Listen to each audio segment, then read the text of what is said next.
What's going on, everybody? You know, I like doing these monthly videos where I look at cards from the 1950s and then also the 1960s to see what cards are selling for under $50.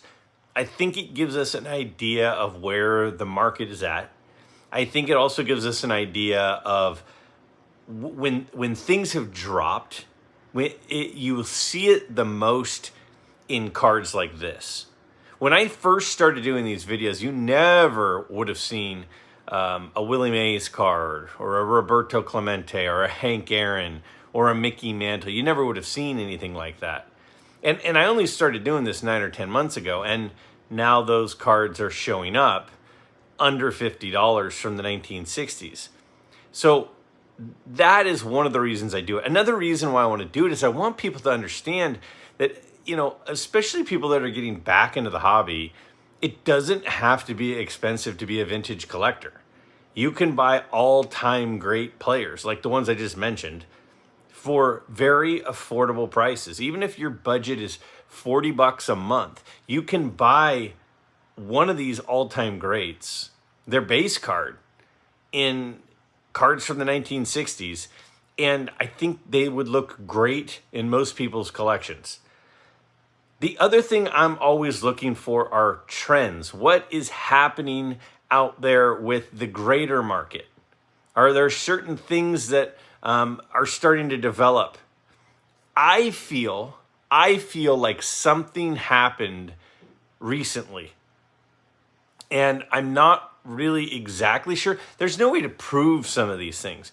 But when I was going through the collection of these 40 cards under $50, something kind of came into my mind, because one of the things that I like to do is when I'm watching other people's pickup videos, and during the National, there's lots of that. A lot of people go to the National, a lot of people are picking up cards. I felt like I saw something happening more than I remember in years past.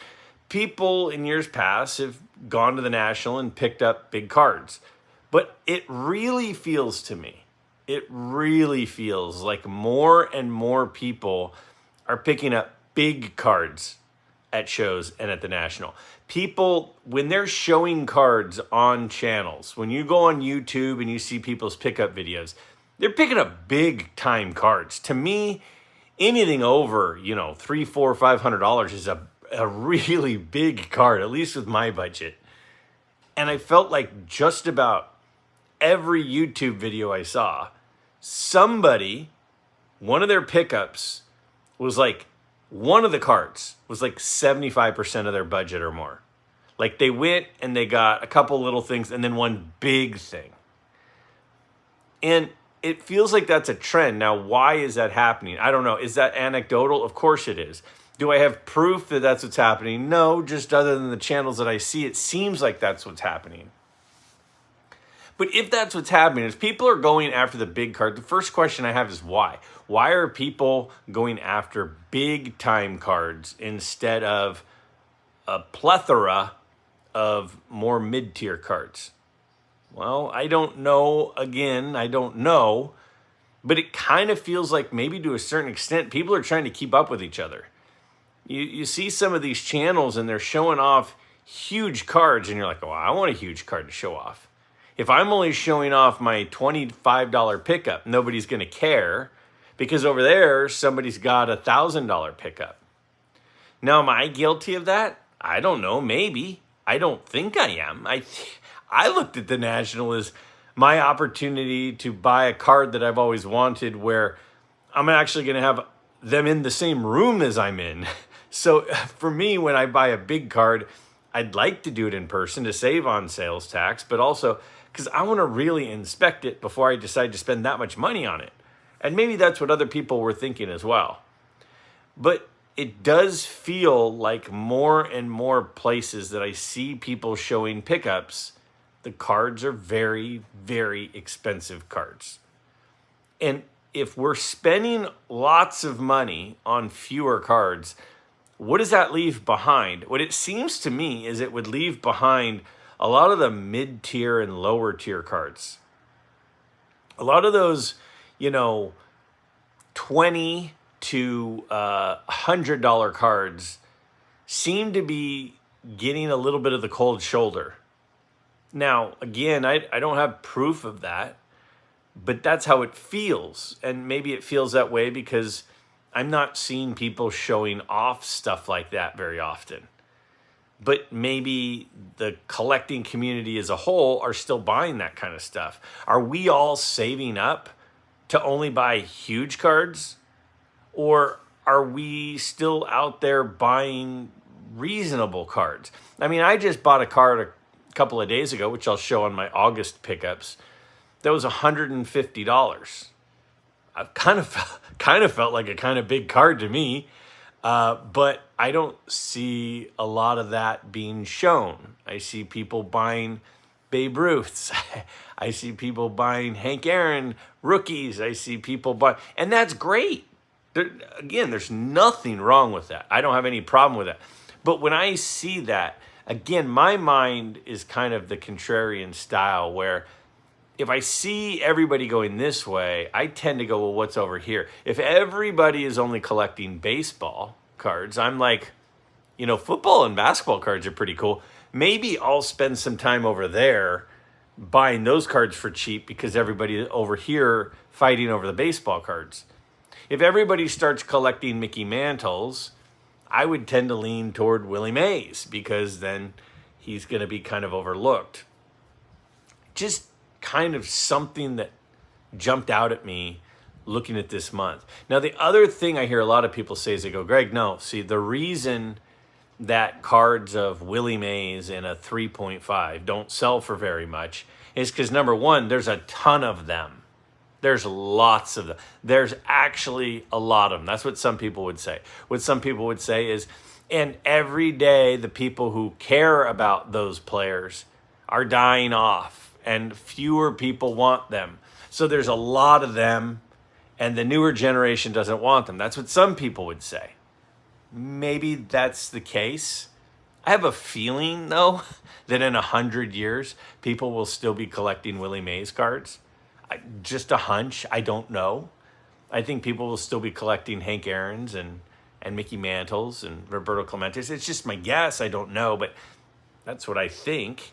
I could be completely wrong. But some people say, Greg, the reason that these cards are becoming more and more affordable, the reason that each month you have more to choose from for deals under $50 is because the cards are high volume and becoming lower demand. And people want high grade examples and they want older stuff or they want modern stuff. They don't care about that stuff. Maybe that's true too. As you're watching these 40 pickups, let me know in the description or in the comments down below. Let me know what you guys think. What's happening? Why are these cards becoming cheaper? I feel like if I'm able to start buying Willie Mays cards and Hank Aaron cards and SGC 3s for $35, do I really think in 30 years they won't be worth a lot more than that? I guess it's possible. It just seems hard to believe to me. It seems hard to believe to me that people only want high grade indefinitely and this is just where we're at, but it might be. So check out these cards. I think you might be surprised with some of the quality of the player that you see. The other thing I want to say to you is think about the moonshots. I'm going to show you some moonshots. And there's one in particular that literally, I'm surprised my head didn't explode. Let me know which of these are mind-blowing deals to you. What do you think is happening? Why are these cards getting cheaper and cheaper and cheaper? And is there a moonshot that stands out to you like there's a moonshot that stands out to me? Last thing I'll say, thank you to my buddy Brent. He sent me this awesome Greg Nettles autograph for my birthday. I recently shouted out Brent. He just started making videos on his channel. Brent Richards, check him out. In my community page, I shared out his first video. He's since posted more. So check out his videos. Great channel, great guy. Thank you, my friend. Let's check out these deals under 50 bucks. It was not that long ago that you wouldn't see Willie Mays cards selling for under $50. Now it's becoming fairly common. This is a 1967 Topps Willie Mays in an SGC 4 for $49. It's a little OC, but it's Willie Mays, and it's in a 4-holder. That just seems like a great deal. Some people say, well, people don't want low-grade stuff. Well, a 7.5 from a 1961 Topps card is not a low grade. That's a very high grade, and this Duke Snider card is gorgeous for $48.80. That is a fantastic card. How about a 1960 Topps Stan Musial? One of the best hitters. You look at his stats. He does not get the hobby love he deserves. Don't get why. But this card in a PSA 4 sold for $48. Now, it's not just hitters. It's rookie cards of pitchers. Gaylord Perry, an all-time great pitcher from the 1962 Topps set in a PSA 4, sold for $47.88. That seems really, really cheap to me. That's a tough set, so a 4 is not an awful grade either. How about some autographs? You're going to see a lot of autographs this particular month. This is a Juan Marichal autograph in a PSA Authentic. Just the cost to slab this is a lot, and it sold for $46.90, the 1967 Topps checklist with his face on it. How about a Mantle card? Mantle slams 2 home runs in the World Series. This is an SGC 4.5, and yes, that one blew my mind. That seems really cheap for a card with Mickey Mantle in a 4.5 from 1961. How about a 1963 Topps NL Home Run Leaders? Now, this is a well-known card because it has 5 Hall of Famers on it. And, you know, Ernie Banks, Frank Robinson, Hank Aaron, Orlando Cepeda, Willie Mays, a PSA 4 of it for $46. And it's really well-centered, and it's a tough year. How about a 1960 Topps Brave Teams card with Warren Spahn's autograph? Now, I know Warren Spahn signed a fair amount, but that's really cool. That one blew my mind, that you could get that for $46. Signed by Warren Spahn. Again, just the grading and authentication fee seems like it should be more. We got another Willie Mays, this time a 1968 Topps Willie Mays in a PSA 3. Great eye appeal on this card. Sold for $45.45. How? It's $25 to grade it. So that card is $20. How about a 68 Topps Hank Aaron All-Star in a 6? Again, these aren't all beat up cards. This is Hank Aaron, his All-Star card from 68 in an SGC 6, $45.44. Now, Hank Aaron is a name that shows up a lot, and here it is again. Hank Aaron cards didn't used to sell for under $50. This is a 1966 Topps Hank Aaron in an SGC 3 for $45.44. Is it the grade? Is it that people don't want Hank Aaron? I don't get it. Another Hank Aaron. This is a 69 Topps Hank Aaron, also in a 3. But, you know, $43.52 when the grading fee for SGC is $15. That's a well-centered card, has good eye appeal.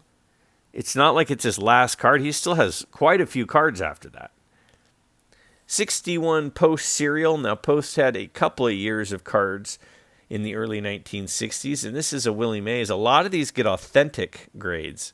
This one got a 5. That's a pretty darn good grade for one of these cards for $43.22. Really great deal there. Sandy Koufax in the Brutal 62 Top set. This is an SGC 3, but it's Sandy Koufax, and it's an SGC 3, and it's $42. Kind of surprising. There was a time that wouldn't happen. Here we go. We got a 69 Topps checklist with Don Drysdale on it, signed by Don Drysdale for $42. Now, some of these guys signed a lot. Marichal still signs through the mail. But guys like Drysdale aren't signing anymore. And his autograph for $42 already authenticated. A 61 Topps Willie Mays. Now, this one's a 2, and it's got rounded corners, but it's got great appeal. It's well-centered, and it's $42. If you are looking to build a vintage card collection, you can go out very reasonably and buy a lot of guys like Koufax and Mays and Aaron for decent prices. How about a 65 Topps NL batting leaders? A couple of pretty recognizable faces on there, including Roberto Clemente, including Hank Aaron, in a SGC 6 for $40.85. Another Koufax, this time a 61. Again, I look at the grade and I say, okay, yeah, it's a 2. But it's well-centered. It doesn't have anything distracting about it. It's got great color. It's got good eye appeal, and it's under $40 for a Sandy Koufax card in his prime. How about a 68 Topps Hank Aaron? So another Hank Aaron, this time in an SGC 3 for $39. It blows my mind that we can be buying Hank Aaron cards, his base cards, in 3 grades, already holdered, for under $40. How about our first football card, a 1961 Topps Bart Starr? His rookie card was in the 57 set, so this is early on for him. In an SGC 4, look at the color and eye appeal on that card. Pretty well centered for $37.77. That is a great card. I mean, he's one of the all-time great QBs and vintage QBs to collect. We got another Don Drysdale, this time a 1960. Look at how nice that card looks. A PSA 5.5 for $37.36. Again, if you bought that card raw and sent it in, it'd be $25 plus shipping to get it graded. And there, it's $37 in a 5.5. We got a 1967 Willie Mays Dexter Press Premium. Now, premiums are where you had to send something in to get it back. And so a lot of the times these weren't sent in for or came back and got beat up or pinned up. This is in a PSA 3. It's $36. How about a 1963 Topps Buck Blasters? I did a video a while back on what are your favorite multiplayer cards. And a couple of people said the 63 Buck Blasters card. Here's one in a 6.5 from SGC for $36. That is a nice looking card for a nice low price. Now, these 1961 New Card Scoops cards have become more popular recently. This one's in an 8 and blew my mind that you could get a Ty Cobb in an 8 from 1961, one of those Scoops cards, for $36. That was maybe the most mind-blowing for me of this whole episode. How about a 61 Topps Orioles team card signed by Brooks Robinson? He signed through the mail all the way until a couple of months before he passed away. But still, it's awesome, and it's already slabbed, $36. A 1967 Topps Fence Busters, you have 2 all-time great sluggers in Willie Mays and Willie McCovey. In an SGC 4, great centering, great eye appeal, $37. Any card with Willie Mays for $37 seems like a good deal, especially when it's got a 4 grade. How about a Wes Unseld rookie? He's an all-time great basketball player. This is his rookie card in a 6 holder. Already holdered. $36.50 for the Wes Unseld rookie card. We got a 1961 Topps Hank Aaron MVP card. I love these 61 Topps MVP cards. This one, Hank Aaron, really well centered in a PSA 3 holder for $35.89. Man, my eyes are going on me. Under $36 for the Hank Aaron. How about the all-time hit king, Pete Rose, with the 1966 Topps? Remember, his rookie's in 63, so this would be his fourth card. And in a SGC 4, it's $35.52. Doesn't that seem cheap to anybody else? Maybe not.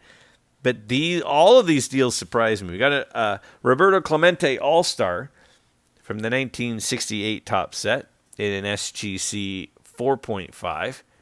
And this sold for $35 on the nose. And people say, oh, Greg, you're not including shipping. Yeah, okay, $5 for shipping. 75 cents for tax, whatever it is. Still crazy. We got another base card of Willie Mays for under $35. This is a 1969 Topps Willie Mays in a PSA 3 for $34.25. It just seems weird to me that when I started doing this 9 months ago, you couldn't get a Willie Mays for under $50, and now we're seeing ones in threes for under $35. How about a 1969 Topps Pete Rose, well-centered card and a PSA 4 for $34. Pete Rose, $34. Crazy. Now, another card from the 1969 Topps set, this time a Raleigh Fingers rookie card. So we got a Hall of Fame rookie card, another one. We've already had Gaylord Perry. This is in a PSA 4 for $33.01 for the Raleigh Fingers rookie card. Now, a lot of the players have been Hall of Famers, and we've had a couple of non-Hall of Famers. Another non-Hall of Famer, but a guy I think will get in at some point. The 1964 Topps Tommy John rookie card in an SGC 6 for $32.64. What happens to this card if he makes the Hall of Fame? You think it's still in a 6 for $32? I don't think so. Now we got Joe Torre. I bought this card for my brother for his birthday last year, and I paid more than this, and I think I bought him a 5. This is a 1962 Topps Joe Torre rookie in SGC 5, rookie trophy and all, for $32. I want to say I bought my brother's for $50 last year. How about a 1961 Topps Billy Williams? We got another Hall of Fame rookie card. We're on a roll here. This is a Billy Williams in an SGC 5, $30.05. $30. These prices are interesting. Is it because it's National Month? Is that what's going on? Here's a 61 Topps Willie Mays MVP. Again, I really like this set. But in a 3.5, it's $29.22 for a Willie Mays card from 1961. Under $30, that blows my mind for sure. Got another autograph, this time a 1967 Philadelphia Sonny Jurgensen, autographed, PSA authentic, even got the Hall of Fame inscription on it for $28.77. Probably about what it cost to get it authenticated and slabbed is what it costs to pick this up. We got a 1965 Catfish Hunter rookie card. What is this, about the 5th Hall of Fame rookie card? Under $50. This one is $24.99 for Catfish Hunter's rookie card in a 3. Seems too cheap to me. And the last of the cards under $50 is this 1967 Philadelphia Johnny Unitas. One of the biggest names in football history, one of the biggest quarterbacks and vintage cards and players to collect. $15.29 for a PSA 4.5 67 Philadelphia Johnny Unitas. All right. Now let's look at the big sales. One of them blew my mind times 10. But let's take a look here. We got the 1960 post-serial Mickey Mantle. This was cut out of a box. It's a large item. And a PSA 2.5 of it. It sold for $6,900. Now, these rarely come up for sale. That's a lot. We got the 69 Topps Mickey Mantle with the yellow for his last name. There's the variation of the white and the yellow. This is a PSA 8.5, sold for $7,225. It's a beautiful card for Mickey Mantle. We got another Mantle, and this one is a 1960 Topps Mickey Mantle in a PSA 8. That sold for $8,159. Another gorgeous card there. That's one of my favorite Mantle cards, believe it or not. It's just sort of the classic card. We got a 63 Topps Pete Rose. Really well centered. In a PSA 7.5. And this card sold for $8,311. That's a gorgeous copy of the Pete Rose rookie card. How about a Nolan Ryan rookie card in an 8? PSA 8.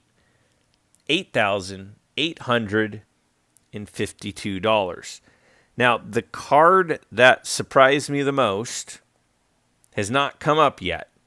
You'll know it when you see it. You'll know it.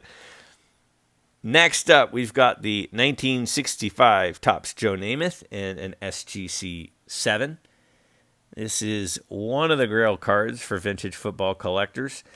$9,700 for the Joe Namath rookie card in the SGC 7 holder. It's an older SGC holder. It's when they had their 100-point scale.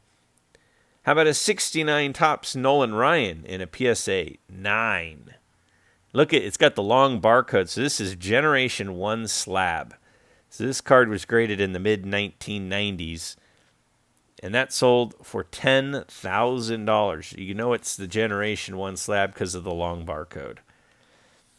Next up, we've got the 1961 Fleer Bill Russell in action card in a PSA 9. Centering on this set is brutal, so it's hard to find cards in 8s and 9s, but this is the in-action Bill Russell. Players had in-action and then also portraits. That sold for $10,100. Now here's the shocker. A 1960 Topps Roman Mejias in a PSA 9. Sold for $15,000. Because it's a Pop 7. What are we doing, folks? How about a 1965 Topps Roberto Clemente autographed? The PSA autograph grade is a 7. And that sold for $16,000. Obviously, not a ton of Clemente autographs floating around, especially not on cards. Beautiful. All right, everyone. Really want to hear your thoughts. Why are Willie Mays cards in 3s and 4s and Hank Aaron cards in 3s and 4s selling for like $35? Do people not want those? What's happening? Is it the supply is high? Is it people are just going for big cards? Is it what is the reasoning behind that? Because that seems strange to me. I feel like if I went to a card show and I set up as a dealer and I had a case full of those cards, that they would all sell. But that's what they're selling for on eBay. So tell me what you think about that. That's my first question. Second question. 1960 Common PSA 9. $15,000? Pop 7. Help me to understand that one. I look forward to hearing your thoughts.